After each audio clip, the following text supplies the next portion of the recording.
Como vocês puderam ver, a origem do universo foi o início de tudo. E uma das grandes teorias desse processo é o chamado Big Bang, aonde houve uma contração e uma grande explosão. A partir daí, se originaram todos os átomos desse universo. Átomos esses que vão originar mais à frente os elementos químicos. Daí surgiram estrelas, planetas e a base de toda a vida que hoje se conhece. Então a base do jogo é entender e conhecer a evolução atômica. Só por curiosidade, o átomo mais velho do universo é o elemento hidrogênio e o que está em maior abundância dentro do universo. Embora no nosso planeta não seja de maior quantidade, a nível de universo é o de maior quantidade e um dos mais antigos do processo. E a partir dele outros surgiram e a gente teve hoje a ideia de tantos átomos ou elementos quanto nós descobrimos. Hoje são 113 elementos químicos diferentes já comprovados e descobertos e caminhando para alguns outros. Alguns existentes na natureza, outros fabricados hoje já pelo homem. Com isso, vamos ver a base do processo, os modelos atômicos. Vamos estudar na aula de hoje a evolução dos modelos atômicos. Quando se pensa em evolução, você tem que parar para raciocinar o seguinte: sua volta, paredes, carteiras, mesas, televisão. De que é feito tudo isso? A matéria, como a gente já estudou, de que é constituído? Vários homens, ao longo dos anos, pararam para pensar nisso e criaram modelos atômicos, destacando de cara Rutherford e Bohr. Eles estão dentro das ideias modernas que nos levaram hoje a observar cada vez melhor esse processo. Saiba você que já existem hoje microscópios eletrônicos e aceleradores de partículas que nos fazem conseguir enxergar átomos e parte das suas estruturas. Por isso, vamos tratar com você de todo o processo evolutivo. Porém, eu preciso sempre lembrar uma coisa: a ciência evoluiu em função das descobertas nos vários cantos do mundo. A eletricidade da física deu um pulo nos átomos da química. E assim, a radioatividade evoluiu toda a tecnologia do processo. E assim por diante. Então, para pensar que cada um desses caras que eu vou trabalhar com você, eles têm a sua vital importância, por mais simplória que seja a sua ideia. Mas pense que na época em que eles viveram, eles não tinham, talvez, um conhecimento técnico, um maquinário que pudesse evoluir o conceito inicial dele a um outro nível. Vamos então ver os modelos atômicos, a primeira ideia.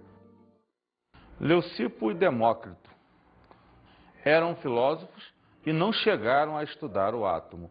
Bom, observa o seguinte: na época em que viveram, não se faziam cientistas, químicos, biólogos, se faziam filósofos. Eram as pessoas inteligentes da época que se dedicaram a estudar as várias áreas do saber.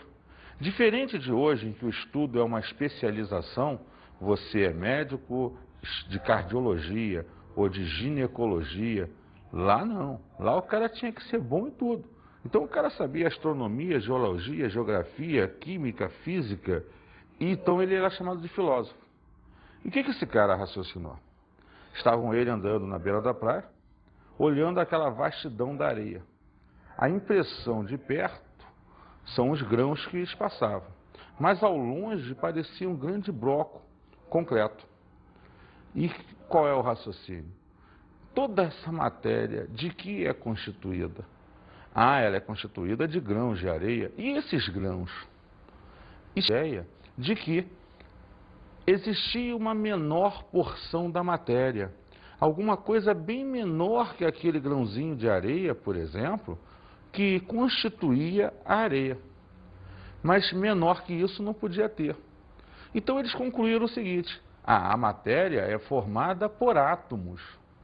Átomos, então, seriam a menor porção indivisível dessa matéria. Na visão deles, com a falta de conhecimento da época, existiam poucos átomos, então, na natureza. E esses átomos se associavam. A junção desses átomos gerava as matérias diferentes. Você juntava um átomo A com um B, gerava areia. Um B com um C gerava a parede. E assim por diante, por exemplo. Então eles tinham uma ideia muito vaga de como era constituída a matéria. Mas eles tinham a noção já de que existia alguma coisa menor, uma partícula menor, que deveria ser a formadora de tudo.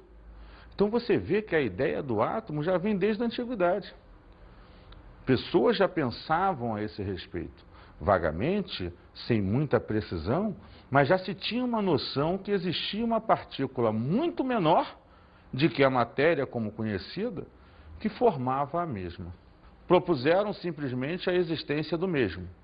Então a noção para eles de átomo era a noção de uma pequena partícula indivisível que, quando junta de outras, formulava ou formava a matéria como nós conhecemos.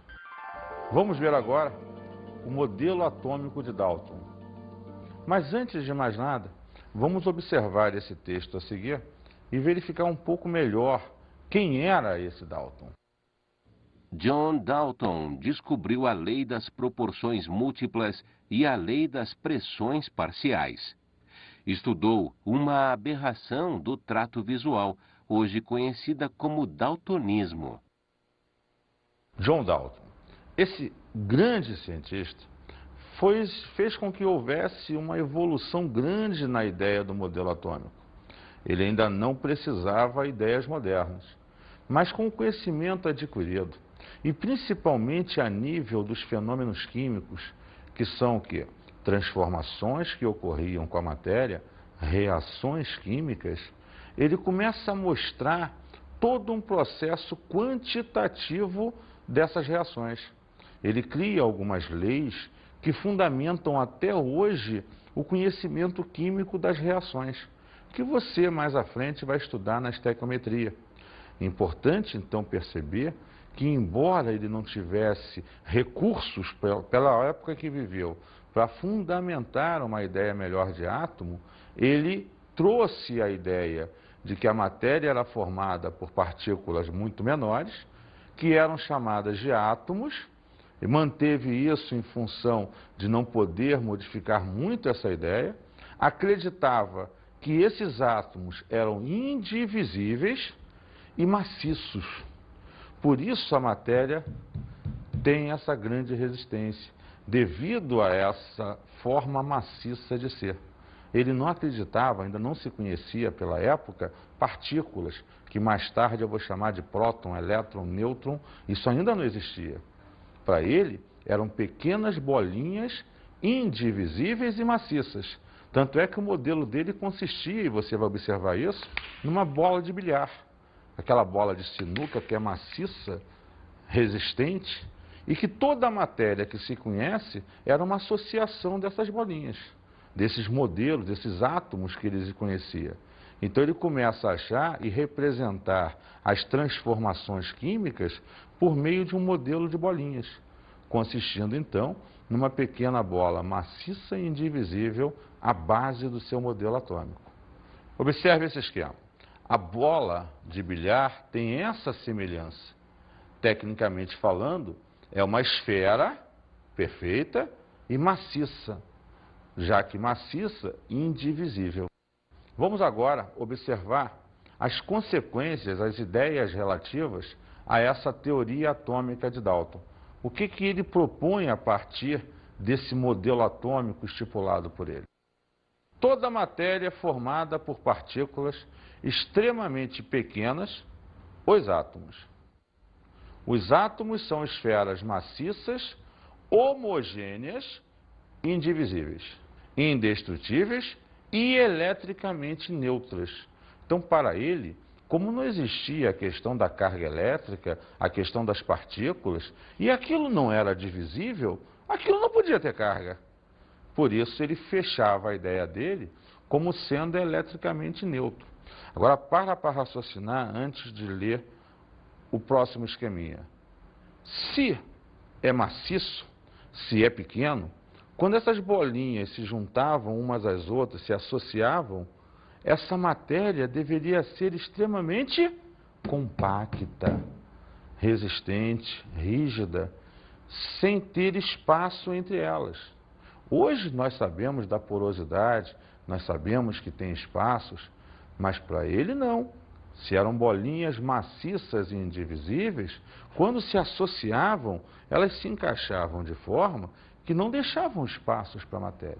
Então, sendo assim, o número de átomos diferentes que existem na natureza é relativamente pequeno.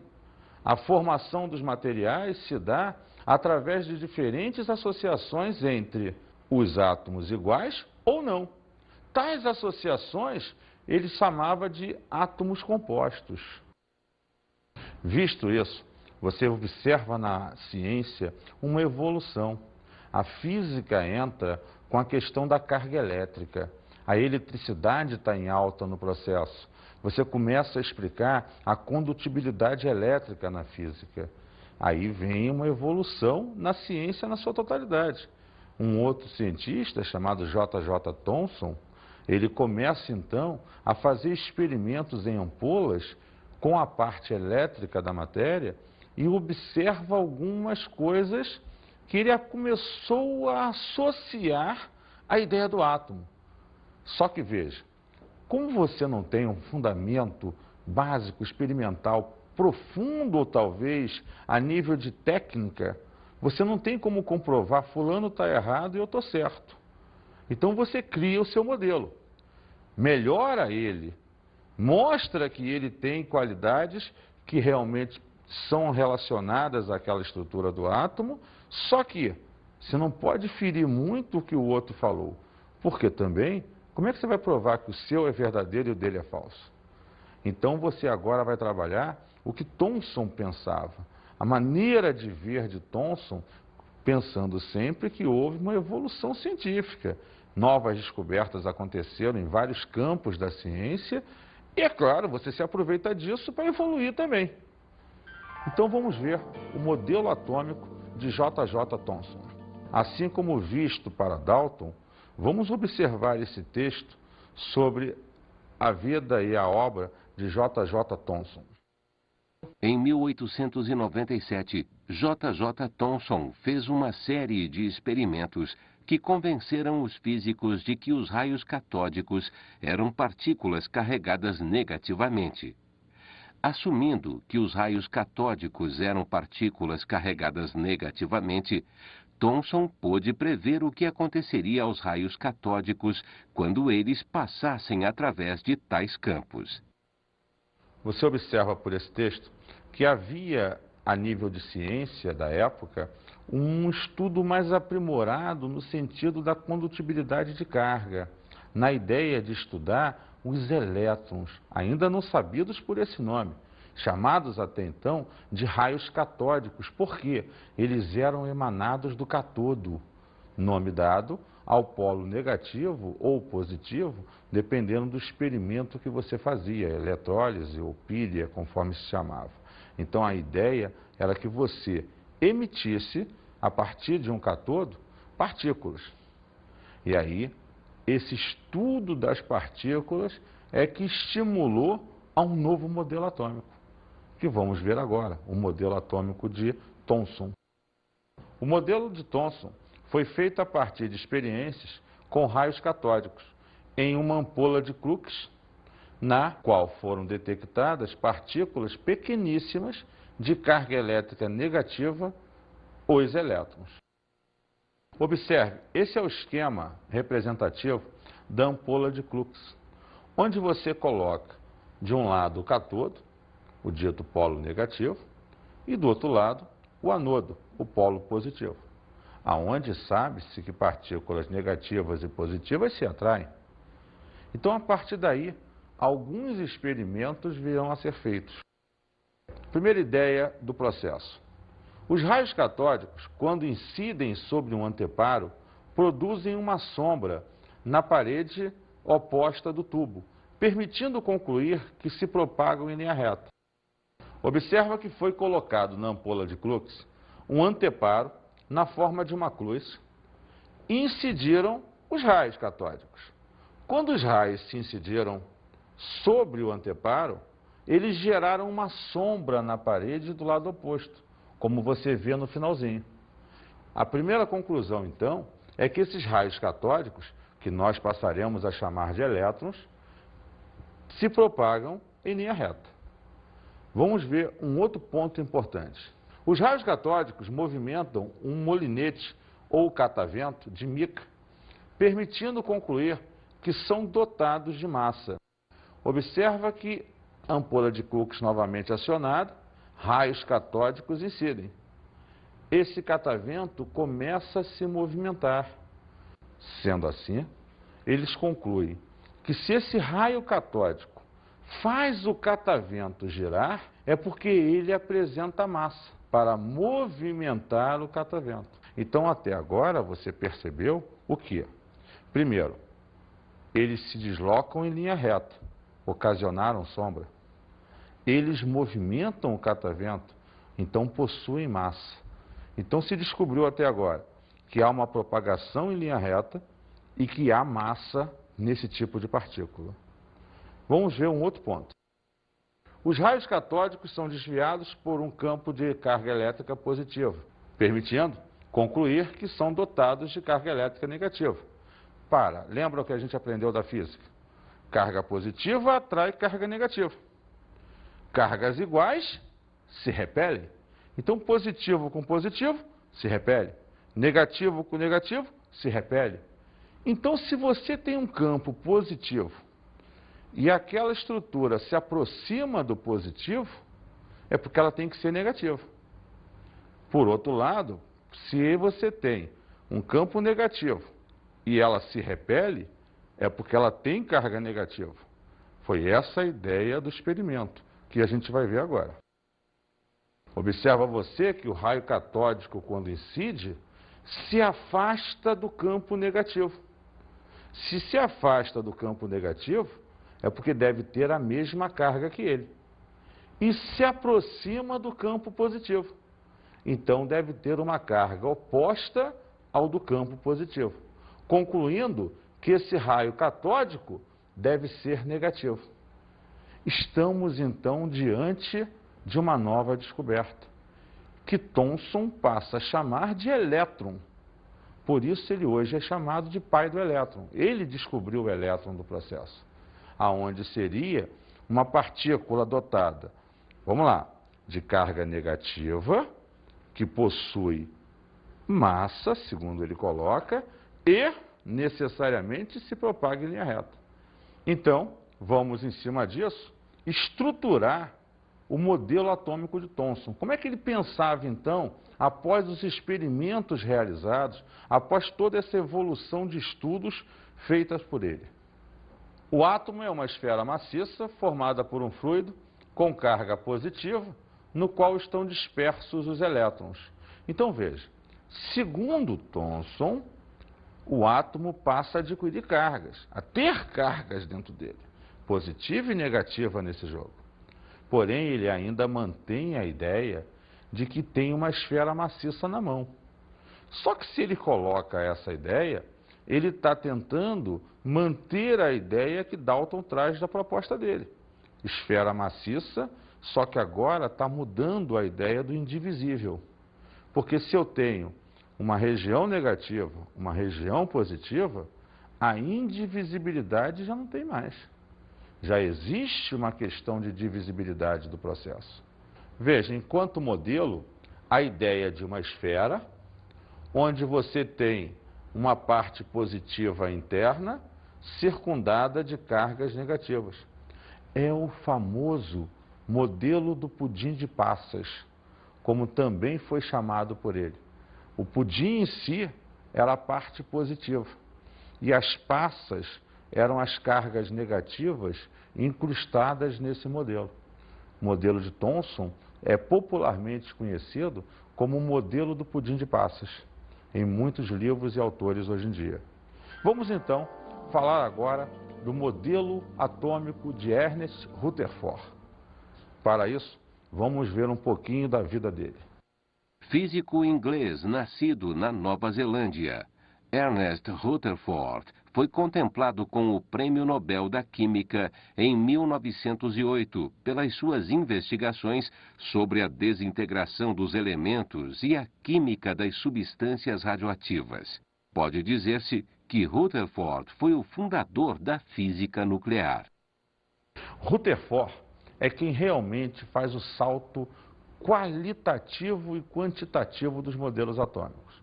Eu diria para você que antes dele, até Thomson, você teve uma pequena evolução, a ideia do elétron surgindo firme e forte, mas Rutherford é um grande estudioso da questão radioativa.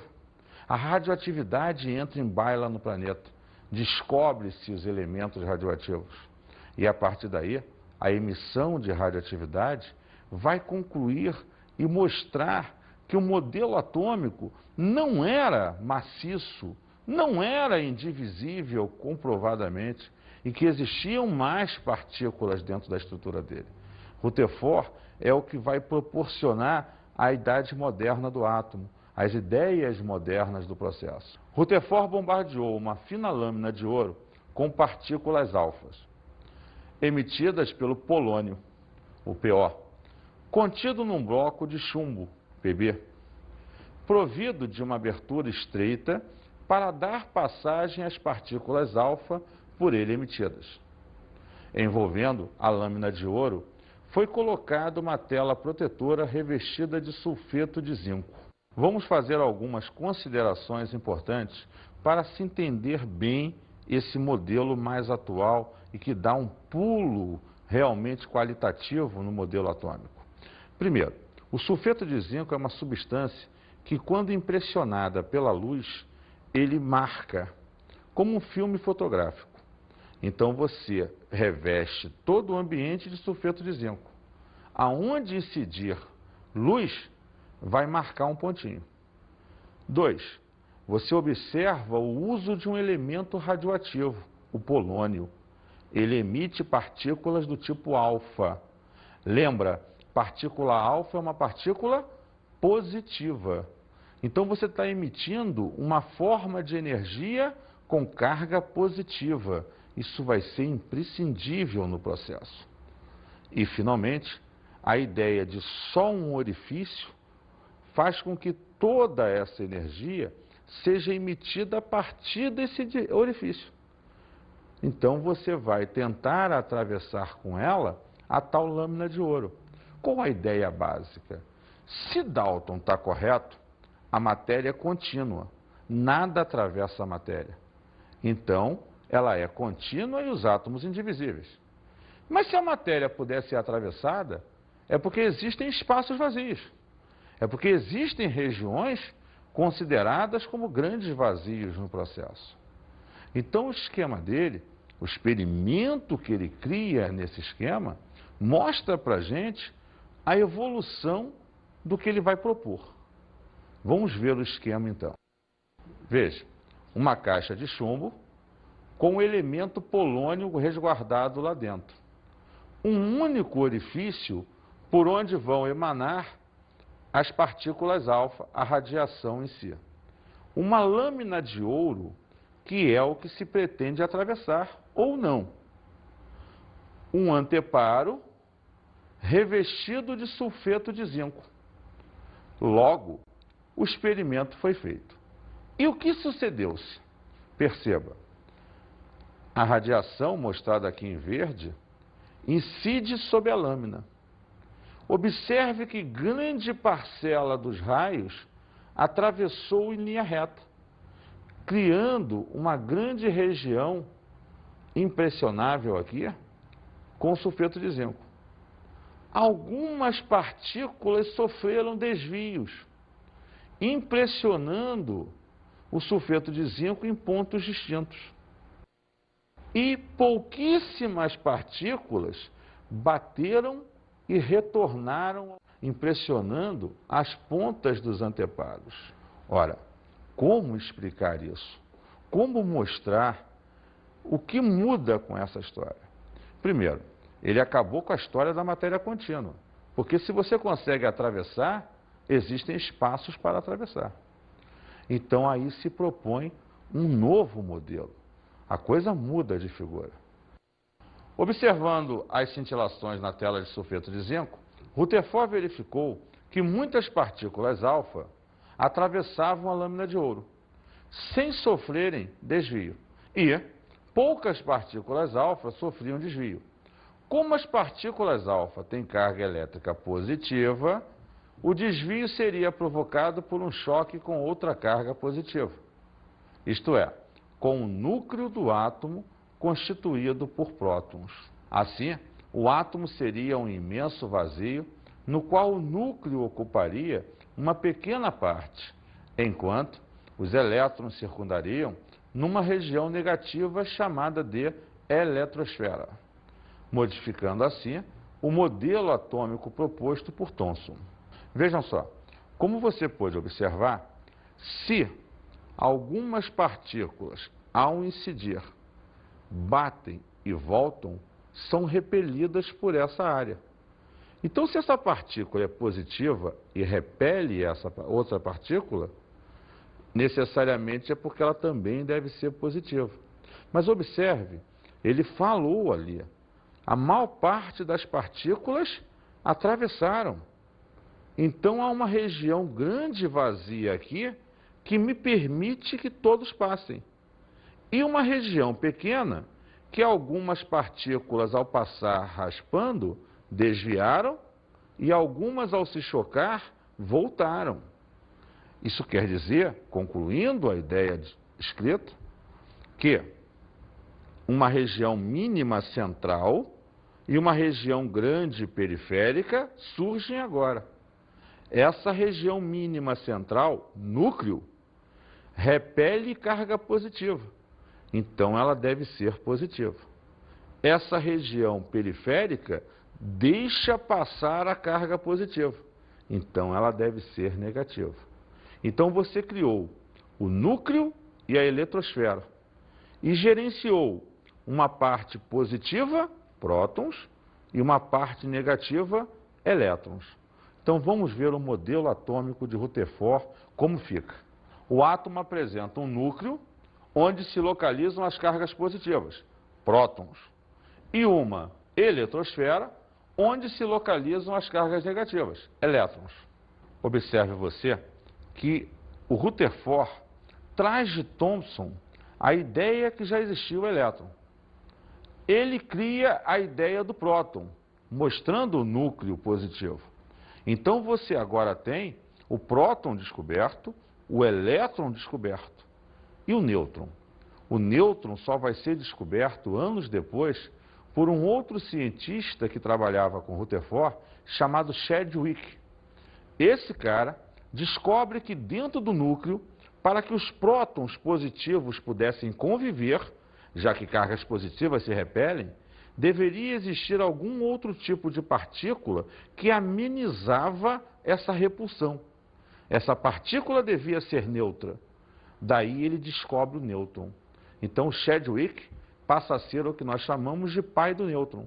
Ele é que conclui o átomo de Rutherford, mais à frente, gerando a ideia do nêutron. Mas isso é importante para você conceber o que hoje se ensina tradicionalmente. O átomo é formado de próton, elétron e nêutron. O Rutherford só gera a ideia do próton associando com o elétron. O Chadwick, mais à frente, é que vai descobrir e colocar o nêutron no processo. Vamos lá ver o esquema.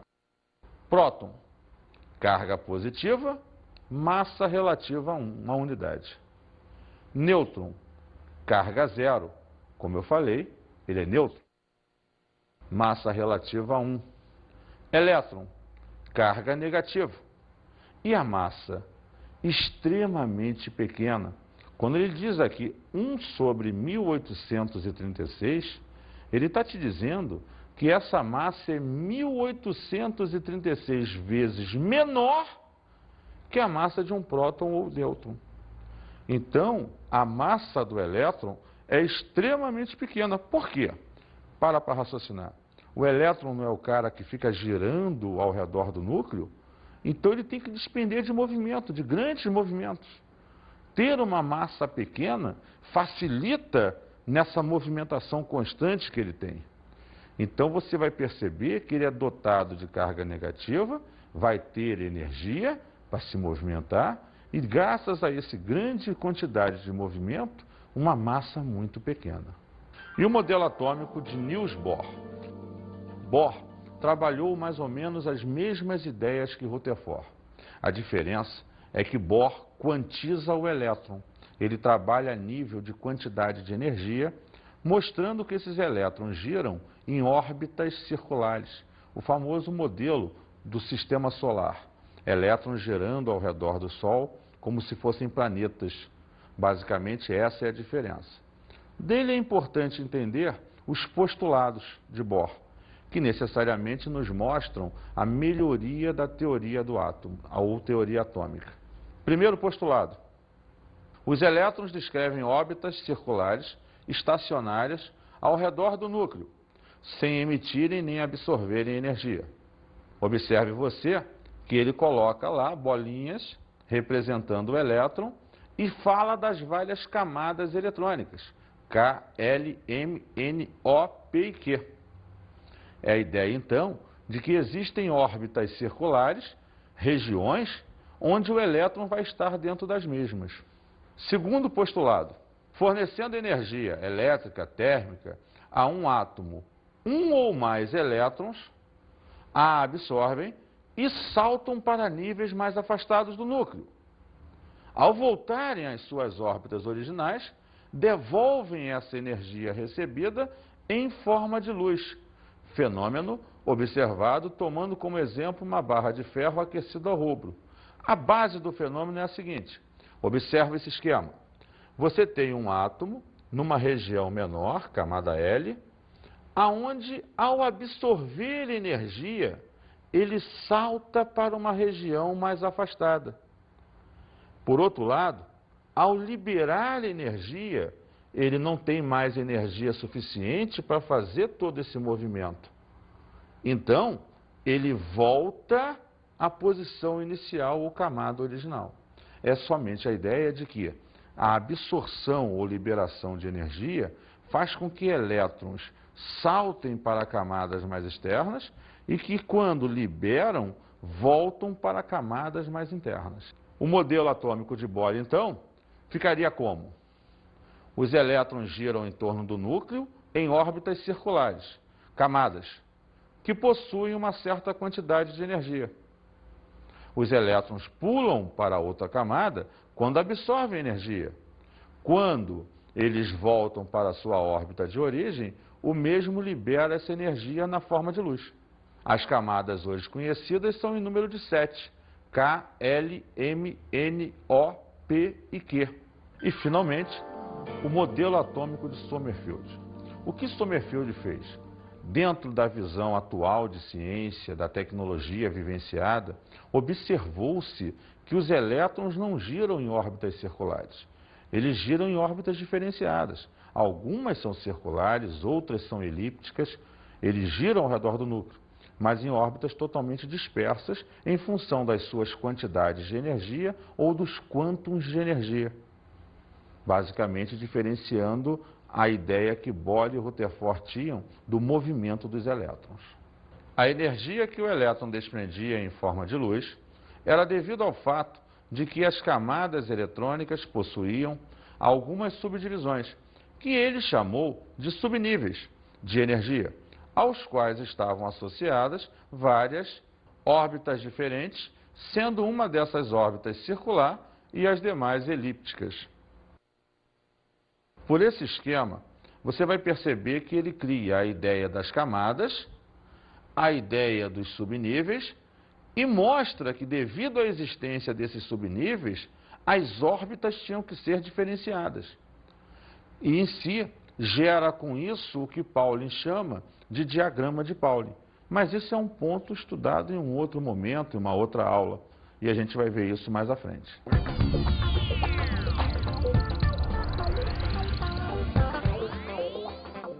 É importante buscar sites que mostrem rapidamente a vida dos cientistas e a obra que eles executaram.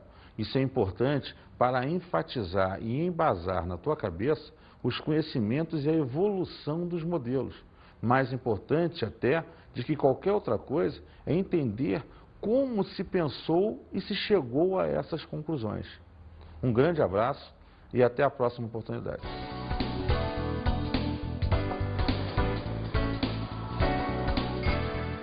Na aula de hoje, estudamos a evolução dos modelos atômicos. Dentro dessa ideia, vimos que até os primórdios, os filósofos, já pensavam na constituição da matéria.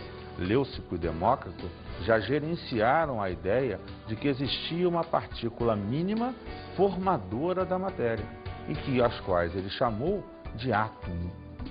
Bons estudos!